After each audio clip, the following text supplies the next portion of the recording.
नमस्कार साथियों, UPSC master में आप सभी का स्वागत है। इस लेक्चर में हम ब्रीफली डिस्कस करेंगे दक्कन के दंगों पर। मेरा नाम है मनोज कुमार और आप मुझे फॉलो कर सकते हैं फेसबुक, इंस्टाग्राम और ट्विटर पर भी, जिनके लिंक डिस्क्रिप्शन बॉक्स में दिए गए हैं। अगर आप मुझसे लाइव क्लासेस लेना चाहते हैं तो आप फॉलो करिए मुझे अनअकैडमी पर। अनअकैडमी का लिंक भी आपको डिस्क्रिप्शन बॉक्स में मिल जाएगा। इस लेक्चर में हम ब्रीफली डिस्कस करेंगे दक्कन के दंगों के कारण क्या थे और इन दंगों की प्रगति किस प्रकार रही और दंगों को दबाने के लिए ब्रिटिश सरकार ने क्या क्या उपाय किए।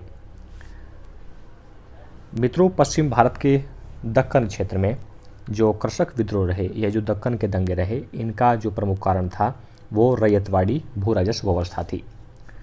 रैयतवाड़ी भू राजस्व व्यवस्था से तात्पर्य है कि यहाँ जो किसान थे वही कर देने के लिए उत्तरदायी थे और मालिक हुआ करती थी ज़मीनों की ब्रिटिश सरकार। 1860 के दशक में कपास की गर्म बाजारी के कारण धनी किसानों का जो विकास हुआ, अगले ही दशक में अमेरिकी गृह युद्ध के पश्चात कपास की कीमतों में भारी गिरावट आ गई। ऐसी स्थिति में जो किसान थे वो साहूकारों के चंगुल में आ गए और उनका शोषण जो है लगातार बढ़ता चला गया। वहीं दूसरी तरफ 1867 में सरकार ने भू राजस्व के दरों में 50% की वृद्धि कर दी। ये जो कृषक समस्याएं जन्म ले रही थी, ये जो है अपने चरम पर पहुंच गई। इन स्थितियों में किसानों ने विद्रोह शुरू कर दिया। चूँकि यहाँ मालिक सरकार थी और टैक्स के प्रति जो रिस्पॉन्सिबल थे वो किसान हुआ करते थे, तो ये सीधा विद्रोह रहा सरकार के खिलाफ। फलस्वरूप सरकार ने आंदोलनकारियों के प्रति दमनकारी नीति अपनाई और 1000 किसानों को बंदी बना लिया गया। आप जो मैप में देख रहे हैं ये वाला क्षेत्र, ये सारा क्षेत्र जो है वो इन दंगों से प्रभावित रहा। महाराष्ट्र का जो तत्कालीन बुद्धिजीवी वर्ग था उसने किसानों के हितों के लिए संरक्षण किया।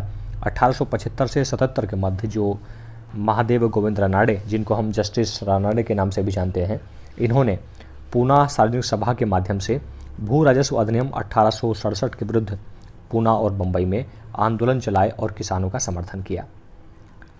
दंगे इतने बढ़ गए कि इनकी जांच के लिए ब्रिटिश सरकार द्वारा 1878 में दक्कन विद्रोह आयोग गठित किया गया और इस आयोग ने यह निष्कर्ष निकाला कि भाई गरीबी ज़्यादा बढ़ गई है और गरीबी के कारण ही किसानों में ऋणग्रस्ताई है और यही एकमात्र कारण है कि दक्कन में दंगे हो रहे हैं।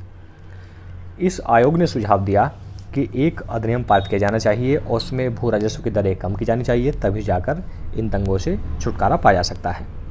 इस आयोग के सुझाव के आधार पर 1879 में दक्कन कृषक राहत अधिनियम पारित किया गया। तत्पश्चात इन दंगों में कुछ राहत देखने को मिली। उम्मीद है लेक्चर आपको समझ में आया होगा। मिलते हैं नेक्स्ट लेक्चर में, तब तक के लिए जय हिंद, जय भारत, महाशक्ति भारत।